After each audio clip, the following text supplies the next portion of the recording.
Semua orang terkejut saat kepala BGN mendadak dicopot lalu ditangkap hanya dalam hitungan jam. Apa yang sebenarnya terjadi di balik salah satu skandal terbesar yang mengguncang program makan bergizi gratis Indonesia? Pada awal Juni 2026, publik Indonesia dibuat geger oleh kabar yang datang begitu cepat dan mengejutkan. Karena Kepala Badan Gizi Nasional atau BGN, Dadan Hindayana, resmi dicopot dari jabatannya oleh Presiden Prabowo Subianto setelah lebih dari 1 tahun memimpin pelaksanaan program makan bergizi gratis yang menjadi salah satu program unggulan pemerintah.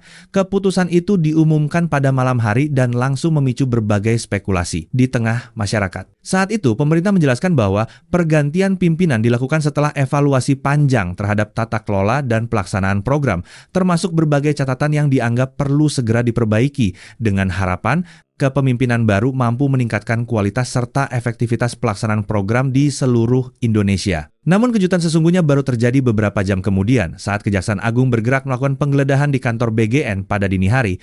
Penyidik datang ke lokasi dan melakukan pemeriksaan intensif yang langsung menjadi perhatian media nasional. Aktivitas kantor bahkan sempat terganggu karena proses penyidikan yang berlangsung sejak pagi hari. Tak lama setelah penggeledahan berlangsung, Dadan Hindayana dikabarkan dijemput dan diperiksa oleh Kejaksaan Agung bersama sejumlah mantan pejabat lain di lingkungan BGN.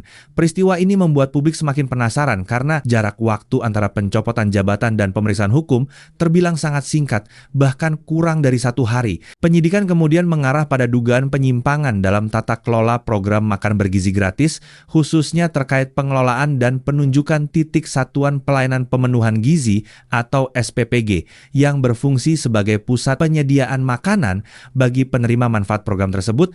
Penyidik menduga terdapat praktik yang tidak sesuai prosedur dalam proses tersebut. Beberapa jam setelah pemeriksaan, Dadan Hindayana bersama 2 mantan pejabat BGN lainnya resmi ditetapkan sebagai tersangka oleh Kejaksaan Agung dalam kasus yang berkaitan dengan dugaan korupsi dan penyimpangan tata kelola program (MBG).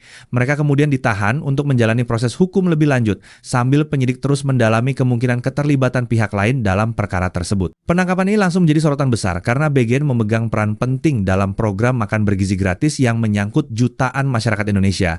Banyak pihak mempertanyakan bagaimana dugaan penyimpangan tersebut bisa terjadi dan sejauh mana dampaknya terhadap pelaksanaan program yang selama ini menjadi perhatian publik. Kini proses hukum masih terus berjalan. Sementara pemerintah menunjuk pimpinan baru untuk memastikan program tetap berlangsung. Publik pun menunggu jawaban yang lebih lengkap dari hasil penyidikan. Karena kasus ini bukan hanya tentang seorang pejabat yang ditangkap, tetapi juga tentang kepercayaan masyarakat terhadap pengelolaan salah satu program terbesar di Indonesia saat ini. Menurut kalian, apakah kasus ini hanya melibatkan beberapa oknum saja, atau masih ada fakta besar lain yang belum terungkap? Tulis pendapat kalian di kolom komentar, dan jangan lupa subscribe agar tidak ketinggalan perkembangan terbaru dari kasus yang sedang menggemparkan Indonesia ini.